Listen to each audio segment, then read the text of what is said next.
اور قرآن اس پہلی صورت میں نہ صرف اللہ تعالیٰ اپنا تعارف کرا رہا ہے، ان 3 آیات میں تو اللہ تعالیٰ نے اپنا تعارف کرا دیا، لیکن اس پورے قرآن کا جو مقصد ہے نا، اس سے بھی ہمارا تعارف ہو رہا ہے۔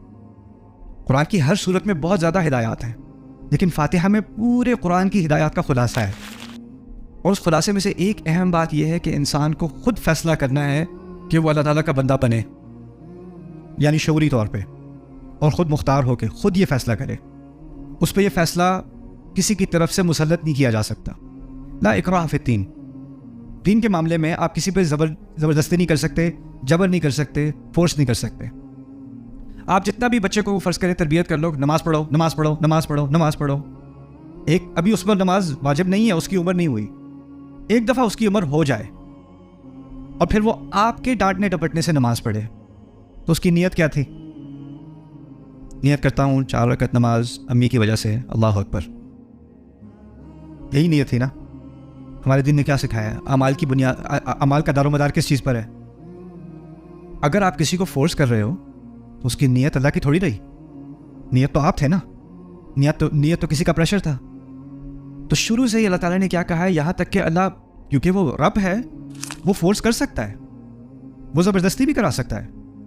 پولیس والا آپ سے گاڑی روڈ پہ زبردستی کرا سکتا ہے، آپ کو کہتا ہے کہ رک جاؤ، تو آپ کو رکنا پڑے گا، آپ کو اشارہ کرے گا روکو گاڑی، آپ کو روکنی پڑے گی، سلو کرنے کو کہے گا سلو کرنی پڑے گی۔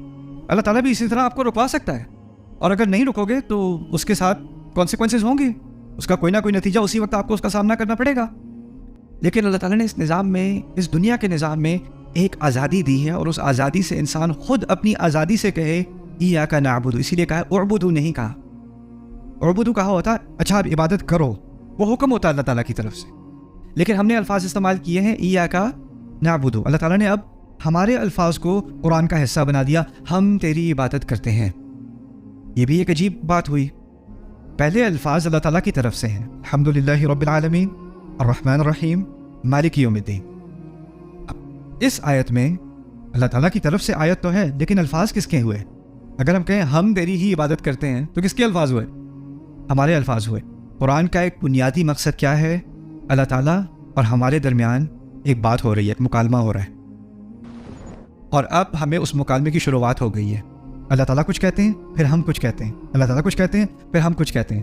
جس طرح آپ کسی کی بات سنتے ہو اور آپ بات سننے کے بعد آپ کا رد عمل ہوتا ہے نا، پھر آپ اس کا جواب دیتے ہو، آپ کے ذہن میں کوئی بات آتی ہے تو آپ کہتے ہو۔ اللہ تعالیٰ آپ ہمیں سکھا رہے ہیں، جب اللہ تعالیٰ کوئی بات کرتے ہیں تو آپ کے ذہن میں، آپ کے دل میں کوئی بات آنی چاہیے، اور وہ آپ کے منہ سے نکلے گی۔